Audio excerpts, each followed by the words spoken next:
Thanks for being here. Subscribe to Cheating Stories Best, so you don't miss new stories. Lying in the hospital after a heart attack, he heard something that made him even more depressed. Today's story has a similar plot. Enjoy watching it. What hurts more, a heart attack or a broken heart? All of Brad Carson's friends thought he lived a charmed life. His business was thriving, and his employees considered themselves fortunate to work with him. His incredibly beautiful wife, Molly, was smart, happy, socially popular, and devoted to her husband. They took pride in their 3 children, 2 of whom had already graduated from university. Everyone was healthy, waking up each morning eager for a new day. Brad's main love was his wife, Molly. She was a tall brunette with a smile that could light up a room. But Molly's true beauty shone even brighter in the evening glow. Despite her driver's license stating she was 50, her vitality said otherwise. Even after having 3 children, she retained her striking figure, and Brad cherished their affectionate moments together. They met at a charity event at the hospital, raising funds for a new children's ward. Brad attended with his mother while his father, Carl, was out of town on a business trip. After returning from the army following the Korean War, Carl had opened a small machine shop. Brad aspired to be an engineer like his father, earning a degree in mechanical engineering from the University of Florida in Tampa. Initially reluctant to attend the event, he ultimately went because his mother didn't want to be alone. Seated at a table for 8, they were positioned about halfway from the orchestra. Molly, a nurse at Mercy Hospital, was there with her companion, a medical equipment salesman. She had long dreamed of wearing an evening dress, sipping champagne, and attending such an elite gathering filled with doctors and wealthy businessmen. Accepting the seller's invitation had made this dream a reality. However, when her date became increasingly drunk, Molly glanced across the table and silently pleaded for someone to dance with her. Noticing Molly's discomfort, Brad's mother nudged him and winked, encouraging him to approach her. Without hesitation, Brad stood up and offered his hand to Molly. "I'm so grateful to you for saving me," she said, relief evident in her voice. "I shouldn't have gone with him, but I dreamed of attending this event. It's every girl's wish to dance with a charming man at a place like this." With a smile, Brad replied, "I'm happy to help make your night unforgettable. If you're open to it, I'd love to take you out to dinner and dancing this Saturday." Molly raised an eyebrow. "I don't have a date right now, but I'll be available if the right person asks."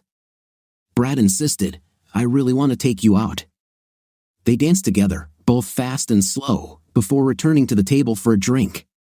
The drunk salesman muttered something about needing to use the restroom but never returned. Brad's mother remarked, "I think he's decided to call it a night. Some neighbors are here, so I'll ask them for a ride home."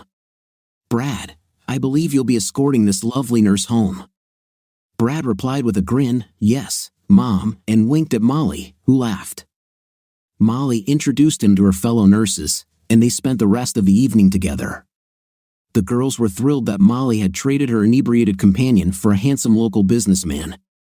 This marked the beginning of their relationship, which blossomed from kissing and tenderness to deeper intimacy on Saturday nights. Brad felt incredibly fortunate. Molly was not only intelligent and humorous but also everything he desired in a partner. Though not a virgin, she was selective, having not been with every man in the city. Eventually, it was time for Brad to meet the parents. Molly was already dating him, and when she introduced him to her family, her father's eyes sparkled with approval. 2 years after graduating from university and a year of courtship, they married in her hometown of Fort Lauderdale. 2 years later, they welcomed a son, Jonathan, followed by a daughter, Carrie, and another son, Matthew. 30 years after Brad graduated, Carl was ready to retire. Brad earned the title of president of Southeast Manufacturing, a specialty manufacturing company for the aerospace industry. Upon his retirement, his father gave Brad all the shares of the company in exchange for a monthly advisory fee for the rest of his and his wife's lives. Jonathan, with a degree in mechanical engineering, now had a promising path to becoming the next president of the family business in 20 to 30 years. Molly worked in a hospital while raising their 2 children at home. When their youngest, Matthew, began to return from school on his own, she resumed her nursing career. Once her first 2 children went off to college and only Matthew was at home, she decided she didn't enjoy the long hours at the hospital and retired. However, she didn't lose interest in medicine or the hospital. Because of Brad's status in the business community and his generous donations to the hospital, Molly was invited to serve on several hospital committees. She loved being close to the hospital and her old friends who worked there. It was the American dream, a wife he was happy to be with every moment, 3 beautiful children, a dream house for his wife, financial success, and all family members in good health. That was until Brad and Molly went to play bridge with their neighbors, Ken and Brenda. Brenda and Molly had worked the same shifts when they were new employees at the hospital and remained friends. Ken was a GP, which allowed Brenda to retire around the same time as Molly. Brad was doing well, but he didn't notice the increasing pain in his chest until he lost 4 hands. He was suddenly confused about which card to play and thought the stress of his job was taking its toll. As he reached for the glass in front of him, he felt an escalating pain in his chest. He opened his mouth to say something to Ken, but no words came out. Ken quickly noticed the problem and went to help. He touched Brad and asked questions. Then he heard Brenda yell, "Heart attack!" At 1948 Pine Pole Lane. "Need an ambulance now." Brad looked around and thought, "Who's having a heart attack? It's just the 4 of us here. Someone's in big trouble, and I hope for their sake the ambulance gets here soon." He looked up from the floor and saw 3 people hovering around him when he suddenly felt an even greater heaviness in his chest. "Damn it! It's me! Molly! Where are you?" "I'm here, dear. Calm down, the ambulance is on the way." Ken called the best cardiologist in the city, who would meet them there. The next week was a blur for Brad. He knew where he was and why, but one thing that always remained the same was Molly. She checked everything written on his chart and, surprisingly, understood what was written. She was the perfect patient advocate. The final medical result was that Brad had suffered a massive heart attack. If it weren't for the 3 medical experts with whom he played cards that night, he would have been put to eternal rest. Quick action plus a triple bypass gave him the promise of a long and healthy life with lifestyle changes. Molly became the captain of a ship navigating Brad's new lifestyle, lots of rest, no emotional stress, slow walks around the area, and no strenuous exercise. His nurse wife held his hand as she explained the last item on the "you don't" list for Brad's full recovery. "Honey, we will both have to change our intimate lives for a few months. I will miss the energy and physical activity that drove me crazy. We will have to be very gentle in our expressions of love, but only for a few months. You are strong, man, I believe in it. In the meantime, we will limit ourselves to tender and loving caresses. I love you deeply and will be by your side while we overcome this test. Love will be especially wonderful when my main man is back between my feet." Brad knew what the rules would be. He had friends and business associates with the same diagnosis. He didn't like it, but the alternative was to give up night forever in a solitary box underground. It was an easy choice. For the first 4 months, Brad was the ideal patient, no complaining, no whining, and no breaking the rules. Molly was a positive force in restoring Brad to a healthy and happy life. The only thing that bothered him was how Molly was coping with their abstinence. She had always used an intimate toy as a substitute during his business trips, and they even played together when they were in the mood. From their courtship until their 30th anniversary, they had been energetic and very physical lovers. Brad considered this one of his blessings, a beautiful, insatiable wife he loved to cater to several times a week. How was she coping with his current physical disability? Molly was beginning to tire of what seemed to her to be slow physical progress, even though it was ahead of the recovery schedule set by her doctor. During the day, she was bright and happy next to Brad. Although there was no intimate intercourse, their tender care for each other continued. Molly tried to gauge his capabilities by monitoring his blood pressure and heart rate. He was able to begin walking slowly, eventually reaching a mile each day. The goal was to gradually increase the load on the heart muscle each week. At the beginning of the 4th month after the attack, Brad had recovered enough to enjoy some aspects of his life.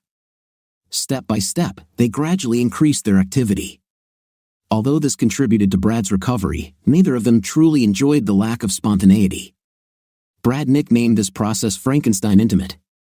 When Molly turned off the monitor, she lovingly said, "Soon, darling. Soon."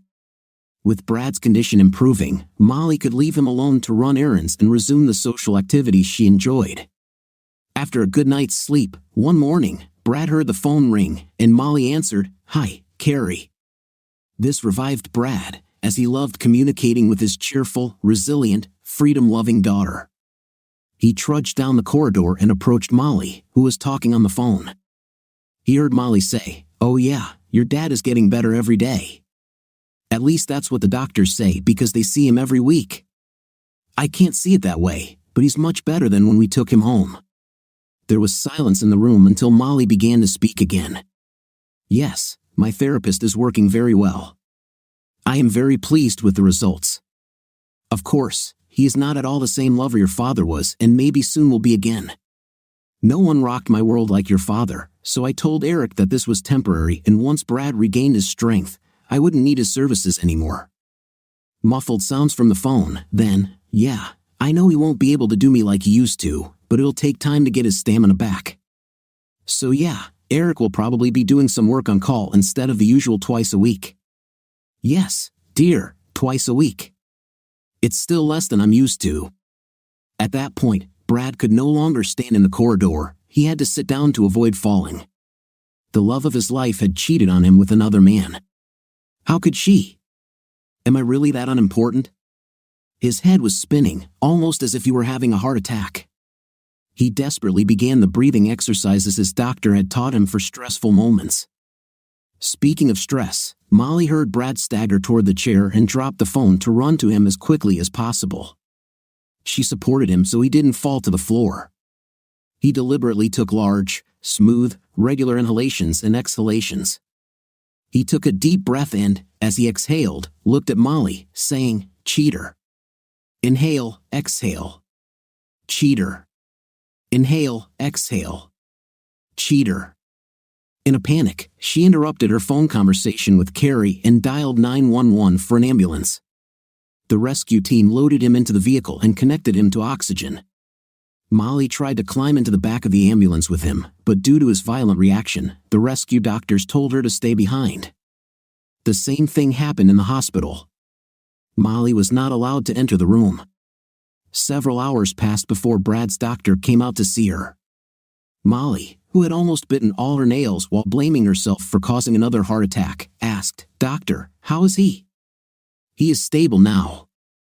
The cause of the reaction was not a heart attack, it was emotional stress.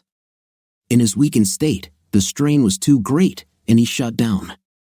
Whatever it was, it had to do with you. He absolutely doesn't want to see you in his room today. We'll see how he is tomorrow. I fully expect him to be discharged then. Please go home and rest before you become my next patient." Molly looked like an unhappy puppy as she walked to her car. What had caused this reaction? Then it dawned on her, he must have overheard her conversation with Carrie about replacing Intim with Eric. She hoped that her meetings with a therapist would remain a secret. After all, their nightlife was just between the two of them, no one else was involved, except Carrie, of course. It was no one's business what she did with her body. Since she wasn't getting as much Intim as she needed, it was no wonder he fainted. She realized that her husband trusted her completely.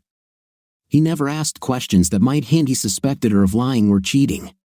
He wasn't ready to hear a conversation with Carrie about her lover, Eric. Before she went to Europe for a month a few years ago, he teased her that she would miss his caresses. She just laughed it off, saying, "Start your cardio before I leave, because when I get back, I'll haunt you for days." Luckily, upon her return, she didn't have to lie to him about the Italian men she had slept with that month.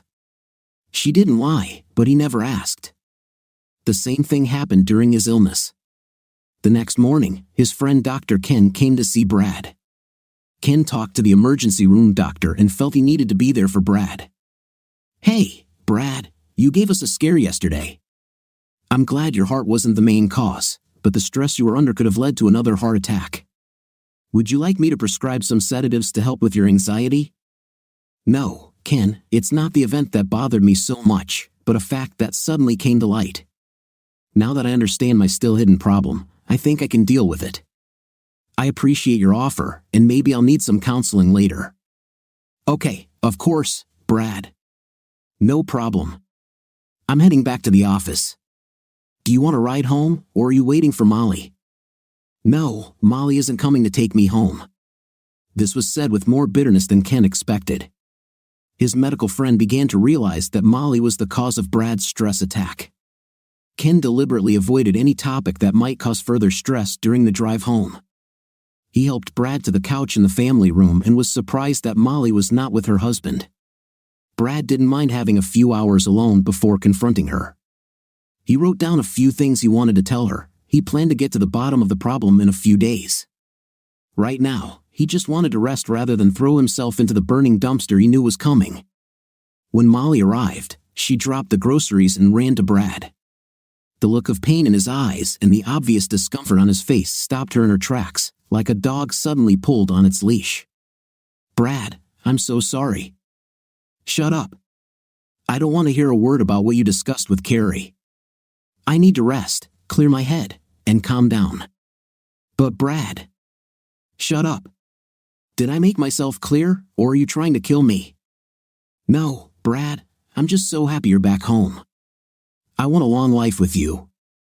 I can't live without you. If you love me so much, bring me a glass of water. I need to empty my stomach of this terrible hospital food. Will you make me dinner? It's already 6 p.m.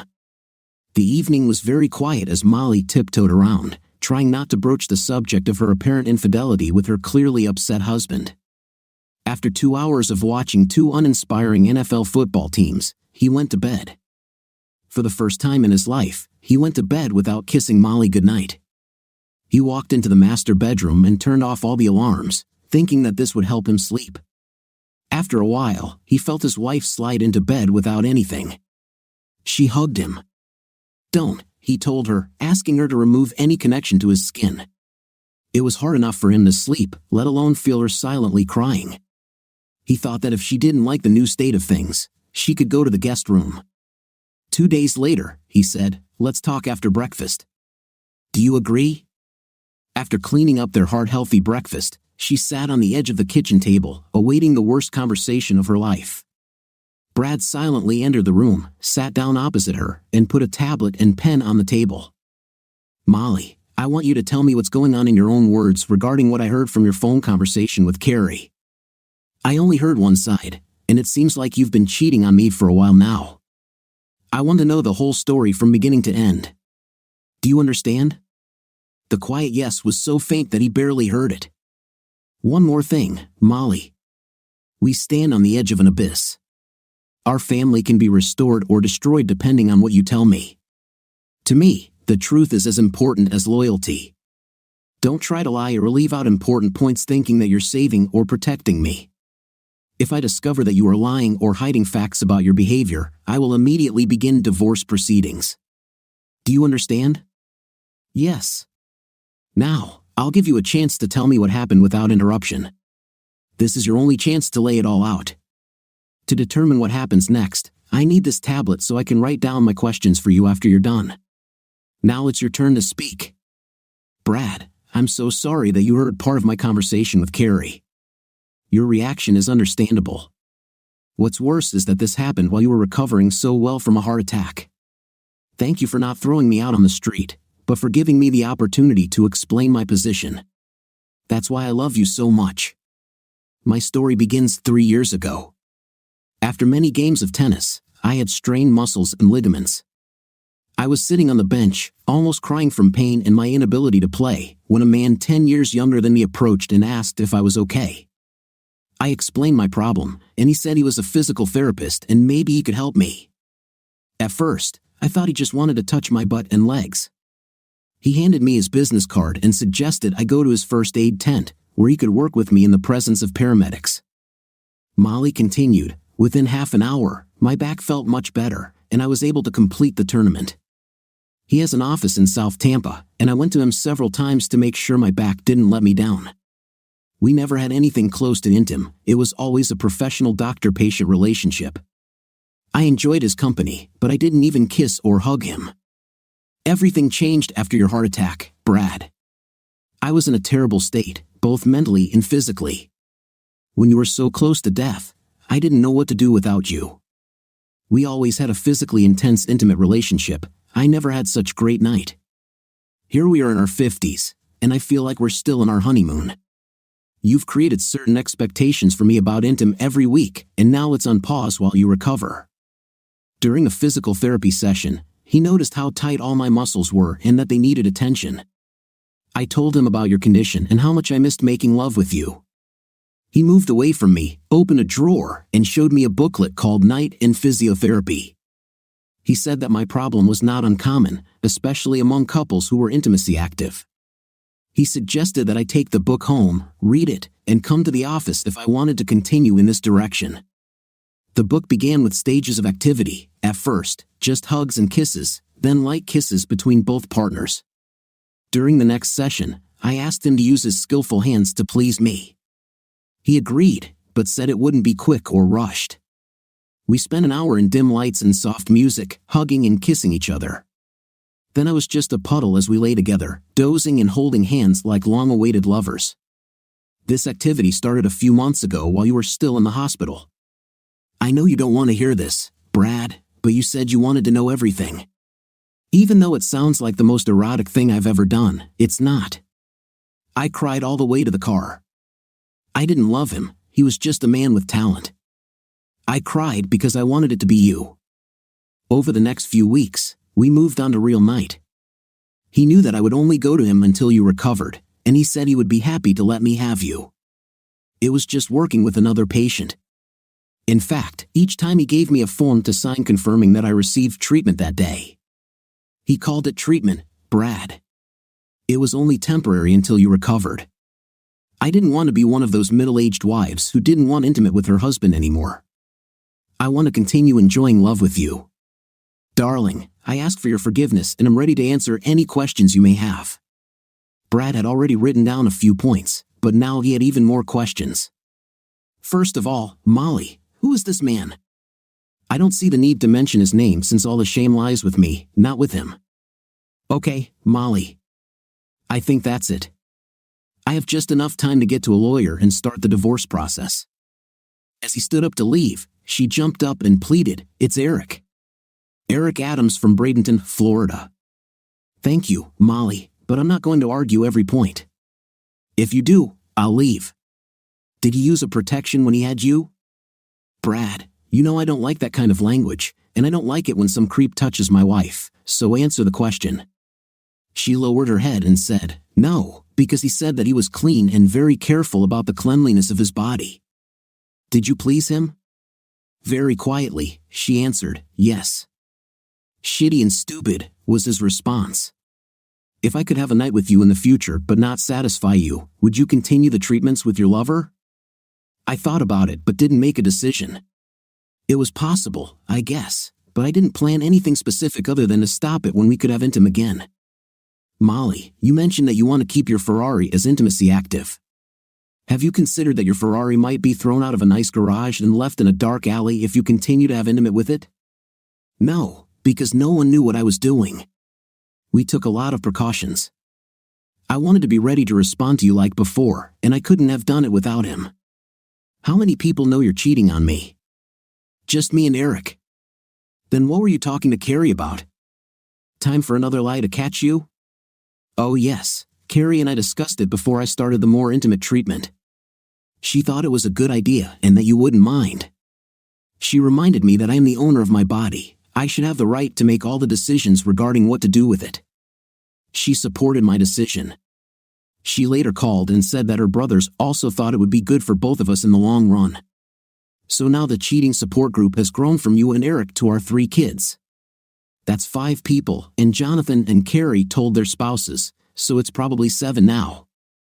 Molly could only shrug at his comment. She asked, can I give an analogy to our situation that I read in a brochure?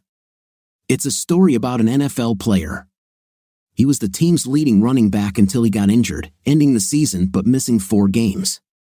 The second player came in and played okay, but when the first one was ready, he replaced the second one. The first one doesn't hate the second one for replacing him, it's part of life. I think there are some similarities. Interesting story. The difference is that the NFL contract with both players provides for replacements in the event of injury, and to improve performance. The team can also release any player at any time for any reason. Our contract clearly states that there will be no replacements under any circumstances. That's all I have for today. You have no idea how tired I am. Maybe it's just complete disappointment with how my life is being destroyed. This is not the end. We need to talk more. I just don't have the strength to go deeper into this now to understand the future. With that, Molly rushed to him, crying and saying, "I'm so sorry this is happening to you. I promise to make it better. I love you so much." To emphasize her words, she put her arms around his neck and tried to kiss him. "Get your disgusting lips off my face. You need to take an STD test before you come within 6 feet of me again. The sooner, the better." "Oh, Brad, I can't do that. I know all the nurses at the health center. I'd be humiliated if I came and asked for a test. How embarrassing that would be. More embarrassing than being unfaithful and telling our children about my mistakes. Yes, I'm very sorry for your reputation. More sorry than you are for my humiliation. I need some fresh air. It feels stifling here. I'm going outside." Molly sat at the table, sobbing, while Brad walked into the backyard. It was a warm fall morning, and he took advantage of the hammock in the shade to rest. He learned a lot from his conversation with Molly, but he was troubled by what he had discovered. Sleep was elusive, but it was better than discussing how Molly spent her time. He rolled out of the hammock and headed into the house for some water. During the day, he preferred a light beer, but that wasn't an option now. On his way to the bathroom, he didn't realize that Molly had just taken a shower and was drying off. She stood in the bathroom, towel covering her face, and didn't see Brad enter. He stopped abruptly when he saw her for the first time in weeks, realizing how beautiful she was. He couldn't help but smile at her figure. Molly removed the towel from her face and saw Brad smiling. Their gazes met and lingered until he noticed something that made his breath catch. "Molly," he exhaled, focusing on the marks left by Eric. "I'm going to rest in the bedroom for a while, just leave me alone." Before he could relax, his phone buzzed with an incoming call from his daughter. "Hi, Dad. I'm glad you didn't have to stay in the hospital long. Was it just a little scare?" "No, dear, it was much worse. I found out that your mother is cheating on me, which surprised and angered me so much that I had a panic attack. I'm at a crossroads about what to do." "Oh, Dad, don't worry. Just forget about it and move on with your life. Mom loves you, and her relationship with her therapist is just a release. It was a mess while you were in the hospital, but haven't you noticed how much less stressed she's been since? My friends and I talked about it and agree she did the right thing for herself. The most important thing is that it helps you both love each other even more. She doesn't complain. We thought it was almost a polyamorous relationship, just without your approval. Mom and Eric had an honest understanding. There were rules, no dates, no dinners, no other people, and never saying I love you. He was only there to fill a part of her life that was empty.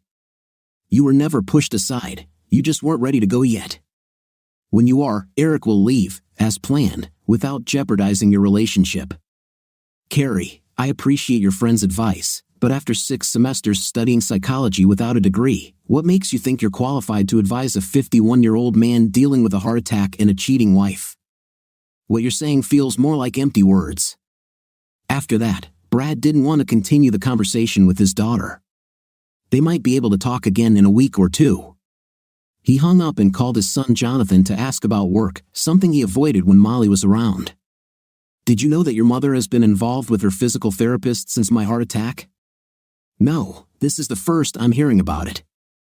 I knew she saw a therapist regularly, but nothing about their relationship. When did it start? How are you going to handle it? Who is this? Didn't you know, Dad?" "No, I just stumbled upon this while your mother was talking with Carrie. She said Carrie told you and Matthew about it, and you were okay with it? There's absolutely no truth to this." Jonathan almost shouted. "I would remember this conversation and confront my sister if she knew what was going on. I know she hangs out with some questionable people, and I'm not sure what Tim thinks about it, but I need to talk to him." "I'm sorry to hear that, Dad. This must be a terrible shock. Please let me know what you need, and I'll do everything I can to help. Thank you, son." I appreciate it. Have you spoken to Matthew recently? Does he know anything about this? Last night, we talked about you being in the hospital, but nothing like this came up. We thought it was just a relapse. Nobody told us anything different. Please call your brother and let him know. I have too much energy left today to deal with this mess. Don't let Carrie or your mother know that you're aware of the real reason for my last hospital stay. I want to see what other stories come out. Jonathan replied, I know this is hard for you, but you need to find a way to move past your anger. Relax and take your time to make a rational decision.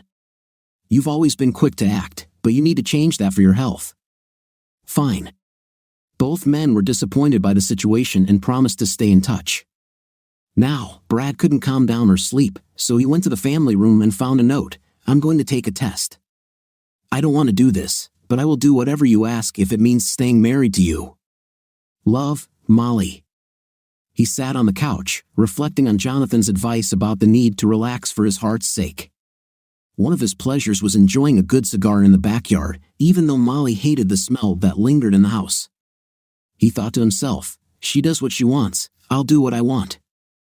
Sitting on the couch, he lit a cigar, which was high on Molly's list of things not to do.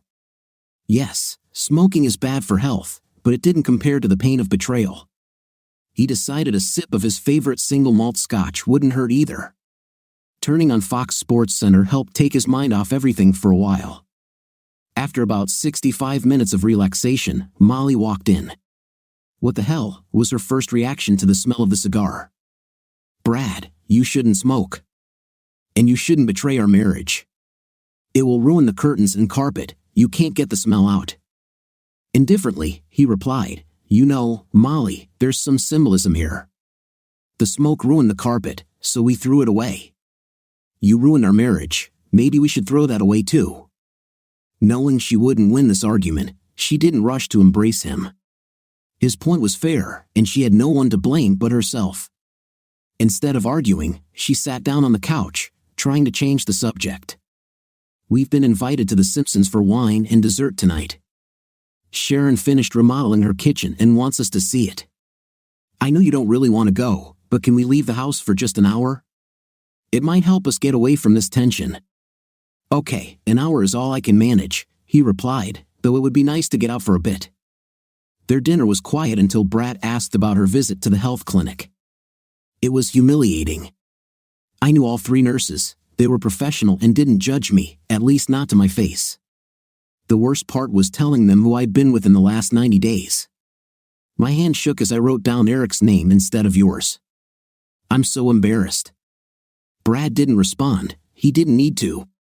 Molly felt a mixture of excitement and dread as they entered Gary and Sharon's house. Brad forced a small smile as he complimented Molly. Gary led Brad into the family room, where Paul and Sam were discussing the Buccaneers' next game. The 3 men had started tasting Gary's scotch collection and were laughing together. Gary offered Brad a drink, but he replied, sorry, I need to stay away from that for a few months. Thanks for the offer. I forgot about that. How's the rehab going? Gary asked. Rehabilitation takes time and effort, which keeps me from doing as much as I'd like. With a grin, Gary said to the others, it's a shame there are things you want to do but can't. By the way, I heard you let your wife explore her options because of your heart condition. I'd like to get on the waiting list for that. Brad's face hardened, and anger flashed in his eyes at Gary's insensitivity. How dare he speak to him like that? Seeing the change in mood, Gary quickly backtracked. Just kidding. I didn't mean to disrespect you or Molly, he said, extending his hand. No hard feelings? Brad's face softened, but his anger remained. He stepped toward Gary, extending his right hand. Gary grinned, unaware of Brad's powerful left hand aimed directly between his legs. Brad's fist struck its target, and Gary screamed in excruciating pain. Seizing the opportunity, Brad elbowed him in the jaw, wanting Gary to feel pain every time he thought of Brad Carson or his wife. Gary spun a full 360 degrees and crashed onto the coffee table, sending glasses and snacks flying everywhere. The 3 women rushed into the room as Sharon exclaimed, "What happened?" Brad looked straight at Molly and said mockingly, "Gary heard that you're with other men because I can't satisfy you." He asked to sign up for that. I gave him my answer. Molly's face turned pale. Oh no, was all she could manage to say, repeating it over and over. She turned to Sharon and screamed, "You shouldn't have told anyone." No one. Molly turned to Brad, but he had already left. She didn't even hear the door slam, drowned out by Gary's groans. With Brad's taillight fading, Molly rushed outside to talk to him. Oh no, he's gone, was her first thought, followed by a tremble at the deeper meaning of his departure. Did he mean forever? Taking a deep breath to reduce his stress, Brad reached his driveway. In situations like this, his therapist would tell him to go to his happy place. He recalled this advice and decided he might need it. He headed toward the fortress, his happy place. Entering the house, he gathered several changes of clothes, a laptop, and a basket of medication before getting back into the car. The fortress was located in a new light industrial area on the east side of Interstate 75, away from potential hurricane storms. It was advertised as an executive man cave, surrounded by an intimidating fence and equipped with a powerful electronic entry system. The building housed 6 individual units, each with roll-up garage doors and steel doors. Brad used the remote to open the overhead door and entered his large room. His space was 1,500 square feet with a concrete floor, a small bedroom, a bathroom with a shower, and a kitchen. The focal point was a large area with sofas, armchairs, and tables surrounding a 72-inch TV mounted on the wall. Posters, flags, and symbols of the Florida Gators and Tampa Bay Buccaneers adorned the concrete walls, while the posters of women on the back of the football posters changed depending on who was visiting. The centerpiece of his retreat was a silver 1999 Mercedes L500 Roadster, his pride and joy, which stood nose to nose with the Lexus he had just escaped from with Molly. He thought he might want to check the numerous messages that had been making his phone buzz like a swarm of angry bees for the last half hour. For the first time in 2 days, he smiled at the thought of Molly. Their time together had been good, but times change. As an engineer by education and inclination, he appreciated order. There was a whiteboard on the wall for keeping track of bets, wagers, and sports scores, which he thought would come in handy. He cleared the whiteboard of past results from before his heart attack. It felt like a decade ago when he was a vibrant man with a faithful wife, though only 3 days had passed. He renamed the board Molly's Numbers, with 4 columns titled Forgive Me, I Love You, Please Forgive Me, I'll Do Whatever It Takes, and blah blah blah. The last column was How Many, which was an increasing number starting from 2, Eric and Molly. Then came the 3 children and their spouses, bringing the total to 7. 3 of Carl's friends and nurses from the hospital added 6 more, while 3 couples from that evening brought the total to 19. He couldn't help but reflect on how much more he wished he didn't know. He chuckled as he noticed many of the phrases from the cheater's handbook appearing in Molly's texts and calls. The more people cheat, the more all the excuses start to sound the same. He began counting from that evening. Forgive me was 9, I love you was 15, please forgive me was 8, whatever it takes was 12, blah blah blah was 1, and the number in the last column continued to rise. He was glad Molly had been discreet about her affair with the best lover in the world. Yes, right. Pandora, play Frank Sinatra, he said, selecting the music he wanted to hear as he put away his clothes and took his evening medications. He felt like a strong man who lived life on his own terms, despite the painful relationships he had endured. The next morning, he woke up rested and calm, though calm was not the word to describe his phone. The good thing about the whiteboard was that it made it easy to erase and replace old numbers. While enjoying his morning coffee, he heard a knock on the door. He wondered how she had managed to get through the gate. When he looked through the peephole, all he saw was a police hat. He opened the door to find a young police officer and a female lieutenant. Are you Brad Carson? Yes, ma'am, that's me. Can we come in, Mr. Carson? Brad opened the door wider and invited the officers inside. It was hard not to notice the lieutenant's physical traits. She was blonde, tall, and had an attractive face, even without makeup. The officers quickly searched the man cave.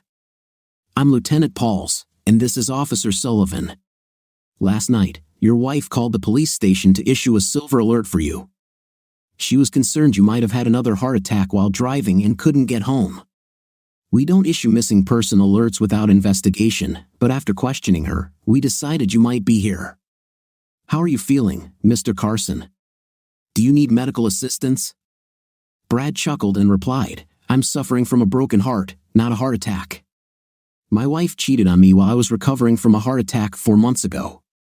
I just needed to get out of the house and reduce stress. Thanks for checking on me, Lieutenant Pauls said. Just doing our job. As she turned to leave, she remarked, Oh my God, is this a roadster? I love this car. What year is it? 1999, with only 92,000 miles. It's beautiful, Brad replied. It's not even half worn out, she exclaimed. Can I sit in it?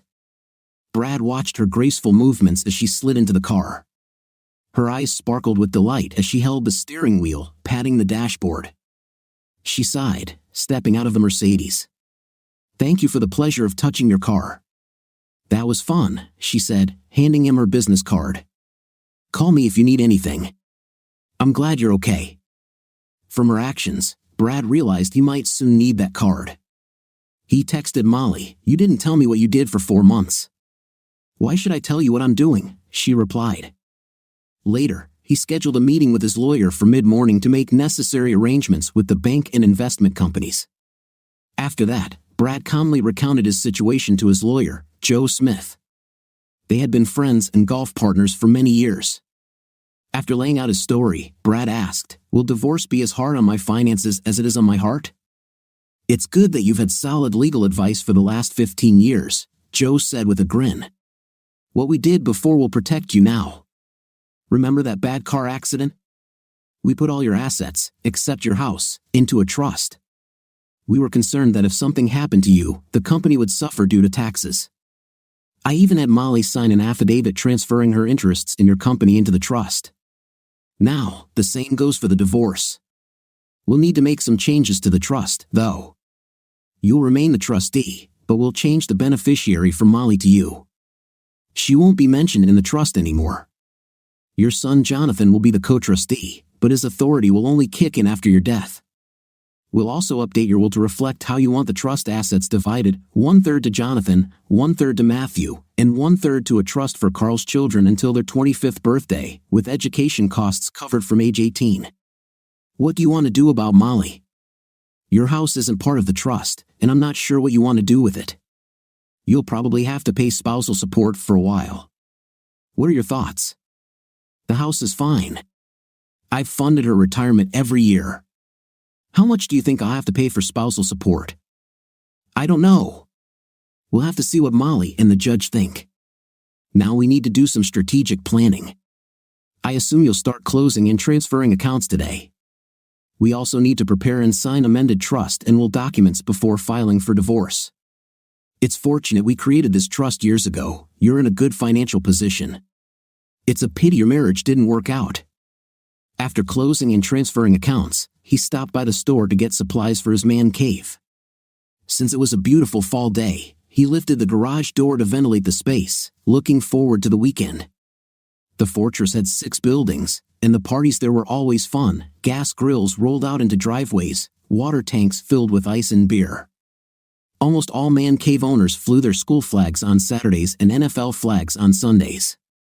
The Southeastern Conference games were the best times, with fans lively and full of energy. As he settled into his new phase of life, he felt optimistic about the time he would spend in his SL 500. It definitely attracted attention. Rolling his eyes, he noticed the numerous new texts and calls on his phone. Regardless of the source, almost all the messages revolved around the same topics as those on his whiteboard, and he saw no point in responding. One text was from Carrie, urging him to call her. Giving in to her request, he called, hoping it would go to voicemail, but no luck. Hi, Dad, Carrie greeted him. Carrie, he sighed. Dad, you need to call Mom. She's terrified, grief, anger, regret. She's afraid someone will find you dead from another heart attack. Can you please call her? Brad thought to himself, I guess I'll file this in the blah blah blah column. Okay, Carrie. What should I say? Molly, I'm sorry you were worried about me, But you didn't care enough to stay out of bed with someone else for 4 months, so why worry now that I'm getting better? Is that what you want me to say? Come on, Dad, she made a mistake. Can you forgive her? She had some fun with another guy. You're strong enough to ignore it.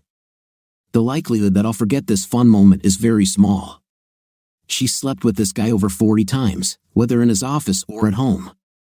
This is not a random event. She drove an hour to get to his place. This shows complete disrespect and lack of care for me. Why did you lie to your brothers and start this whole mess? I'm so disappointed in you. You stabbed me in the back at the worst moment of my life. My doctor tells me to avoid stress, and talking to you is pushing me over the edge. The last thing she heard from her father was the sound of the call disconnecting. She wondered if that was the last time for now or forever. Tears began to flow as she thought, Pandora, play Frank Sinatra. Brad spent the next couple of hours cleaning and dusting his SL500. Even though his man cave was closed, the car still needed attention. It gave him something to do and something pleasant to focus on. Saturday was just what Brad needed to relieve stress. He called a few friends to invite them to the fortress to watch the Florida Gators play, with steaks on the grill and beer on the rocks. Of course, all 5 guys came because Brad provided refreshments. Other block owners stopped by to socialize, as it was a very communal event. Many of them knew about his heart attack and were glad to see him in good health. After 6 hours of talking, laughing, and enjoying the company, Brad felt exhausted. His friends were going to dinner, but he decided to skip it, lay down on the couch to watch the post-game show, and fell asleep. 3 hours later, he woke up and went to bed. On Sunday, Brad didn't invite anyone over to watch the Tampa Bay Buccaneers game. Instead, he strolled through the other blocks, enjoying their hospitality. On the Sabbath, he had to be mindful of what he ate and drank, though it turned out to be an enjoyable day. He realized that his social life wouldn't suffer much from his wife's departure. By the end of the day, he was surprised to find that he didn't miss Molly at all. During games, she always fretted about the food, the drinks, what she was wearing, and who she was talking to, often sucking the fun out of a pleasant day of socializing. Monday was a significant day, as he met with Joe Smith to finalize the legal paperwork for the divorce. It was a sad time for him because he couldn't accept the fact that he had been betrayed by the woman he had loved for so long. Instead of responding to the hundreds of texts, emails, or calls from Molly, he simply texted her, "Can we meet at home on Tuesday at 1 p.m.? Molly replied almost immediately, "Of course. I missed you so much. It will be great to see you again. Can you come by noon for lunch?" "Sorry, I won't be able to then. If you change your mind, you can come to our house anytime that day." Although Brad's text was brief, Molly hoped this would mark the beginning of their reconciliation. She pondered what kind of dress to wear, something attractive, inviting him back into their marital space, not for intimacy, but to reconnect. She believed that both should compromise and respect each other's feelings. Despite his recent behavior, she knew that Brad still loved her and wanted her to remain his wife.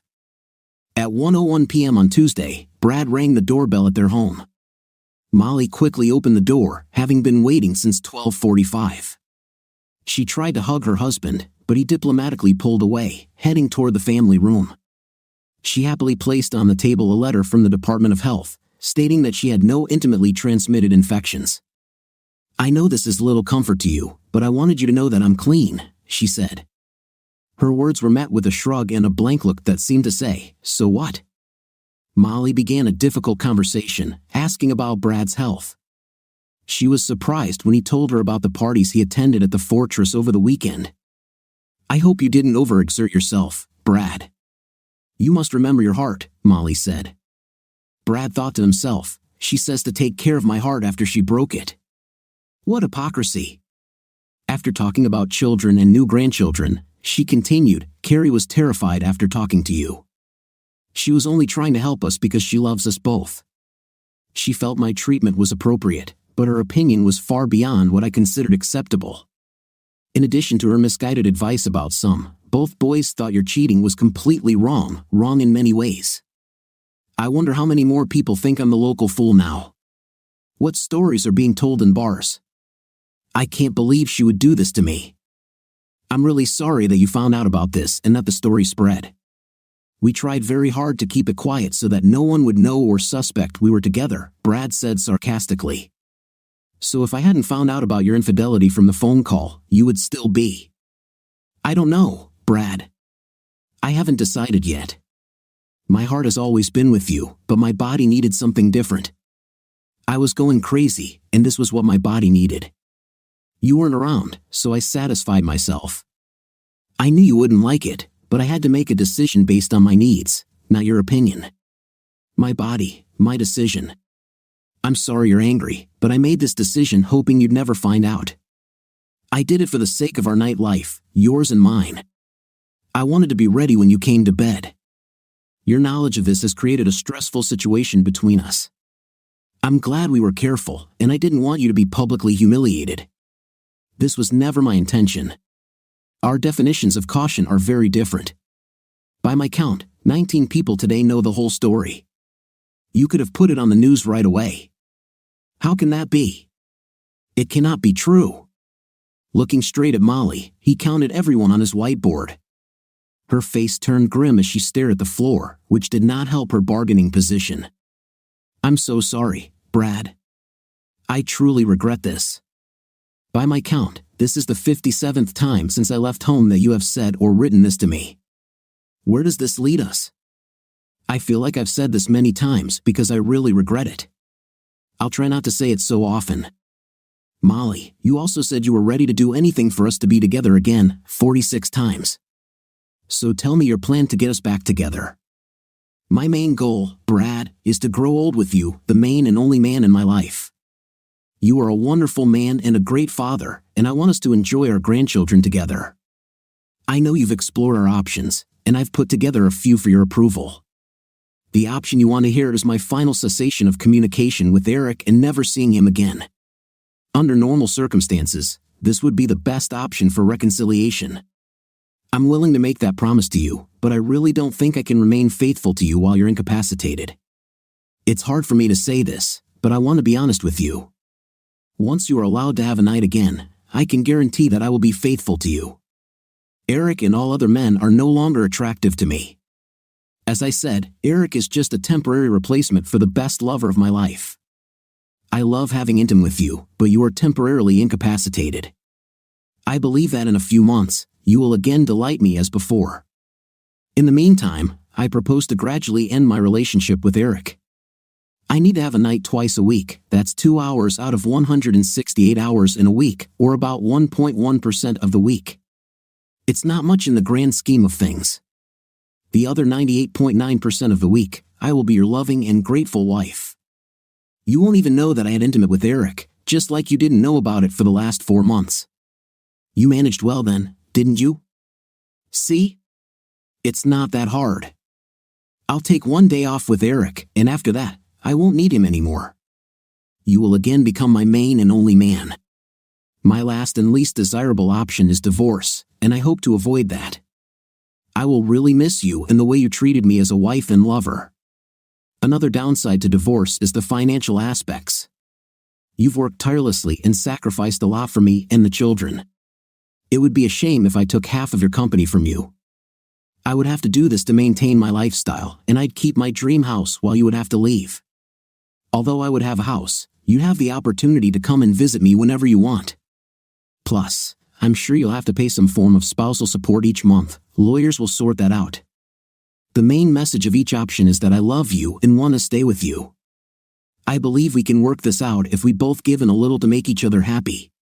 Brad, I'm sure you'll want to make some changes, and I'm willing to adjust my suggestions to make our marriage work. You can think about it, and we can discuss it. We can take our time because it's important to both of us. As soon as she finished speaking, Brad replied, "So this is what you call I will do anything to make our marriage work? It seems like you'll just keep sleeping with that idiot until you decide to stop." Molly said forcefully, "I absolutely hate that word, idiot. It's rude, vulgar, and unworthy of you to say that." Almost shouting, Brad retorted, "He raped the mother of my children, which makes him an idiot. So shut up with your moral superiority about my language, you hypocrite." Molly turned pale at his furious comments. He was right, and she knew it, but she couldn't admit it to him. I see that you've received legal advice. I discussed this with Joe, who I've worked with for many years. You had to go to someone else? Yes, Eric's brother is a lawyer, and he gave advice on how divorces are usually settled. He was very helpful. Well, isn't this just the height of cynicism? You sleep for free physical therapy, and now you sleep for legal advice. You've really become easily accessible. That scoundrel lawyer held the camera while you had a night, so you can remember your tender moments when I recover. Don't say that, Brad. I'm trying to restore us. Please, let's calmly try to fix this. Just for the sake of conversation, can you tell me what you thought about our reconciliation? None of this crap you're thinking of putting me through. Okay, Molly. I think you need a history lesson. Remember 3 years ago when I got into that accident? Immediately after that, Joe offered to place all my assets, except the house, into a trust. I was the trustee, and you were listed as the beneficiary. Well, that has changed. I am now both the trustee and the beneficiary. You are no longer in the trust. This is very symbolic because I have completely lost trust in you. Now I have complete control of the trust, and it is unassailable from your side. I also rewrote my will to outline how I want the trust assets distributed. 1/3 goes to Jonathan, 1/3 to Matthew, and 1/3 goes to a trust for Carl's children until their 25th birthday, with Jonathan as executor. I cannot accept the person you have become. You are no longer mentioned in my will.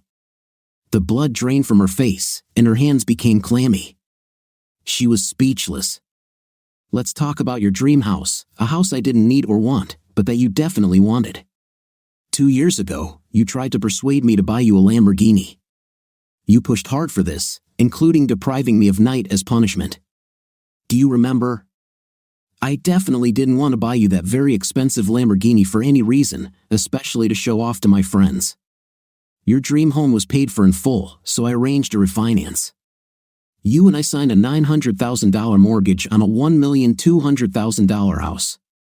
You took your $450,000, bought a Lamborghini, some paintings for the house, and spent a month in Tuscany with your girlfriends. Which leads to a new question. Looks like you couldn't wait 2 weeks after my heart attack to start sleeping with someone else. So, how many Italians did you sleep with when you were in Tuscany? This question hit Molly like a slap in the face. She couldn't even utter a word in response. She simply lowered her head. We had to trade the Lamborghini because you had no idea how to drive that high-performance car. Collisions with a Lamborghini are much more expensive than the Lexus I drive. After constant repairs, higher insurance rates, and speeding tickets, I convinced you to trade it in for a Mercedes, losing over $100,000 in the process.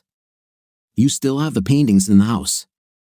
They're yours. I do not need them. You still haven't told me how much a month's stay in a villa in Tuscany costs.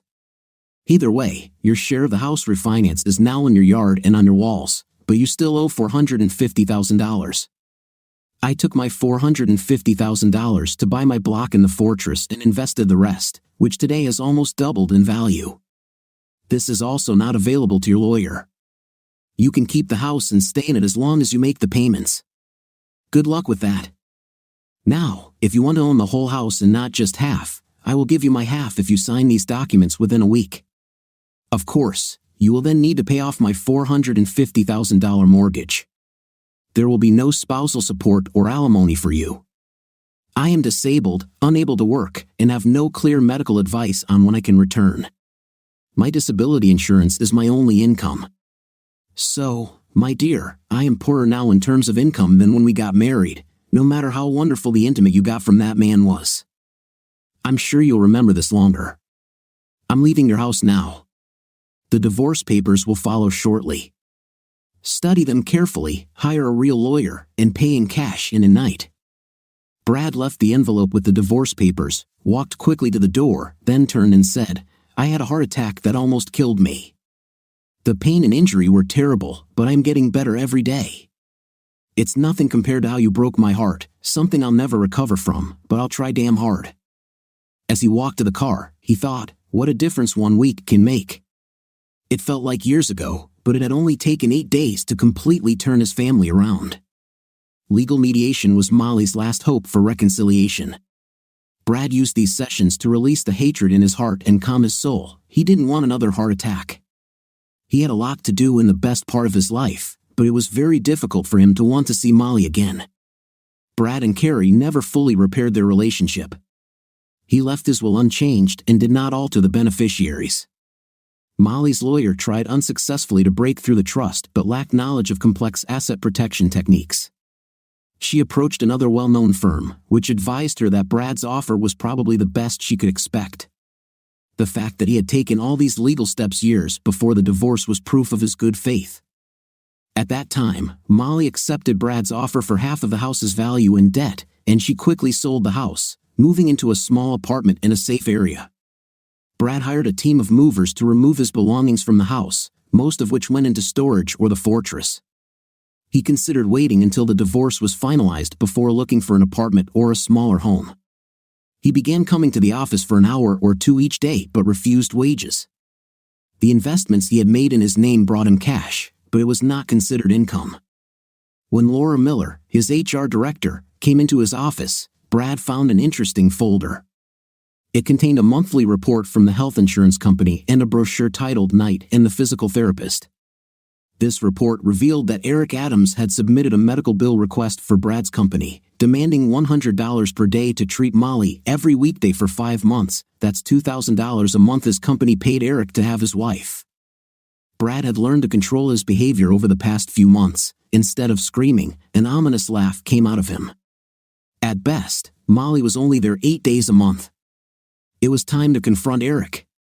Laura had to collect and review all of his and Molly's medical bills for the past 5 months.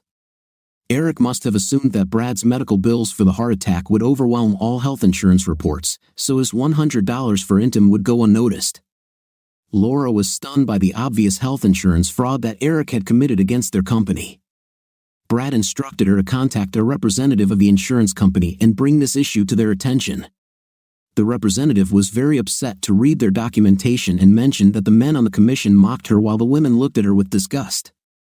Brad talked Joe into filing fraud charges against Eric as a favor. They filed the charges but never prosecuted them because $10,000 was an insignificant amount in the criminal world. However, anyone who checks Eric Adams will see charges of fraud hanging over him. Brad hired a company to review applications in other states in case Eric wanted to practice physical therapy there. Within days of the filing, Joe Smith notified the new state of Eric's fraudulent activities. Because Brad was classified as low-income disabled, Molly had to return to work. She hadn't maintained her continuing education hours, so her nursing license was suspended. Her new job involved working as a nursing assistant at a local nursing home, a far cry from the country club life she had led. Her work schedule and reduced income kept her from joining her former best friends at the country club pool for afternoon cocktails. Her divorced friends were so shocked by her divorce that they started inviting her poor, lonely ex-husband over for dinner and drinks. Their sons had almost no contact with her. Carrie and Molly blamed each other for alienating Brad and the boys. Both women were outraged by the small share of assets they received from Brad after the divorce. Brad laughed at Carrie's threats to limit access to her grandchildren.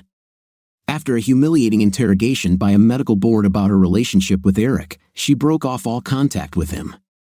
Neither Brad nor the kids knew if she was dating someone, but that was hard to do while working the night shift. Brad asked Joe if he could convince the district attorney to bring charges against Molly for intim trafficking, since she received $100 for treatment in exchange for a night. He didn't care. At least the police came to her apartment to investigate the humiliating accusations. After the divorce was finalized, Brad also became the target of a police investigation following a Sunday ride in her SL 500 with Lieutenant Paul, now known as Shelley. Investigations began, and it wasn't unusual for Brad to be pinned against the wall in his man cave while Shelley conducted a full search for dangerous items. There were no body cavity searches, but strip searches were common. Brad was enjoying life again. Numerous friends and acquaintances constantly introduced him to their sisters, neighbors, girlfriends, and colleagues. For over 30 years, he thought Molly was the only woman for him, but he learned that was not the case. He enjoyed the challenge of finding a new woman for himself. What do you think of our story today? It seems to me that the husband did the right thing by overhearing the conversation between mother and daughter, because he learned a very important thing: his wife's infidelity. What is your impression? Write in the comments. See you later.